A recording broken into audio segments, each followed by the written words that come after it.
Hello guys, today ituturo ko sa inyo kung paano nyo mahanap yung ating white label portal system dito sa Liwaliw website program.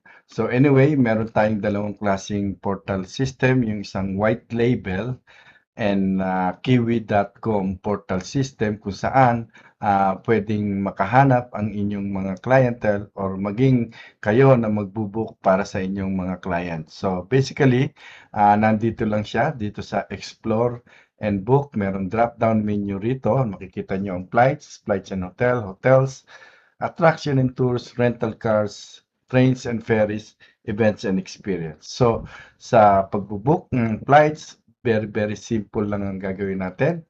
Click that button, flights, and makikita nyo na rito yung mismong portal system.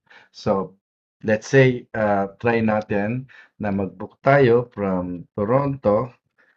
Which is basically ito lang naman yung ginagawa kung even your client will be browsing around here or even kayo na magbubook para sa client nyo dito sa ating platform. Toronto to Manila. This is just a testing, a quick test overview dito sa ating portal system. So, Pearson, Toronto to Manila, departing on July 2 till August 2 for, let's say, 3 passenger.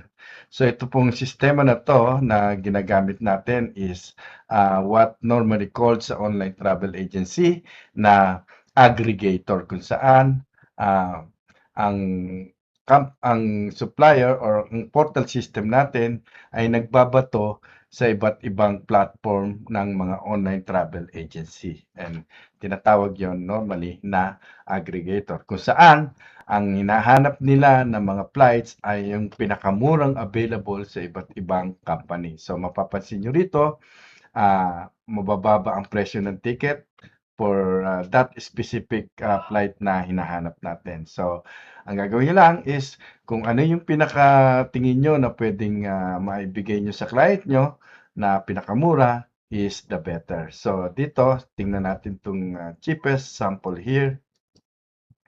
And then, katulad ng ibang company, ganito rin ang ginagawa nila, gaya ng, let's say, Kayak or mga aggregator sila or Chipo, no, not Chipo Air. Let's say Skyscanners, no, or Flight Hub. They have the same system through sending aggregator or pagbabato ng airfares, suppliers, ticket para sa kanilang mga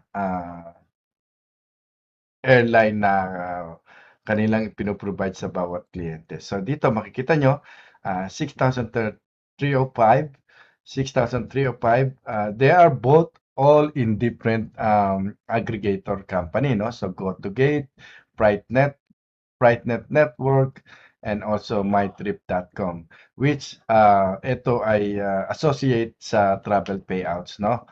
So, ganon, pag kinlik nyo kung saan nyo tingin nyo na gusto nyong gamitin, you click the buy button, it will go straight to the company na yon. Itong GoToGate. GoToGate is a popular online travel agency.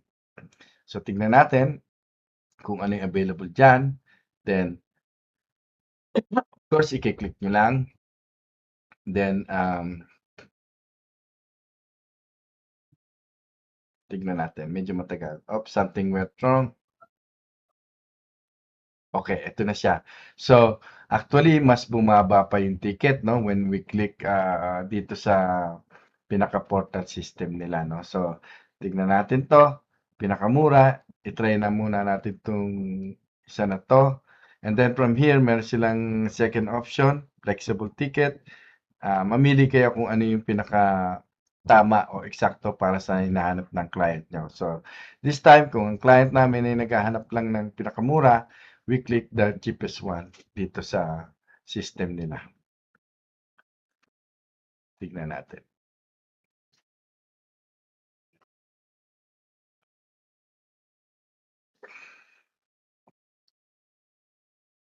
There you go. I think this is for 3 person. Ayan, no? So, I think 2,000 ang each of the flight ticket and total cost is 5,900. Is that the same price that they have here? Actually, mas mababa siya. So, yon. Ito yung simple lang.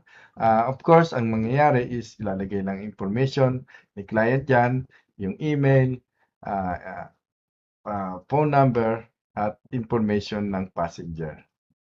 And nandirito kung gusto niyo magdagdag ng extra baggage, just click that button and then fill up the information of your passenger and proceed doon sa payment po. That's bas that's basically the same thing as you did to any other portal system. Since nagdagdag tayo, tumaas yung since nagdagdag tayo, no, siyempre ma-apply yung extra fees para do sa extra baggage. So, ganun lang po kasimple sa pag-book dito sa ating platform.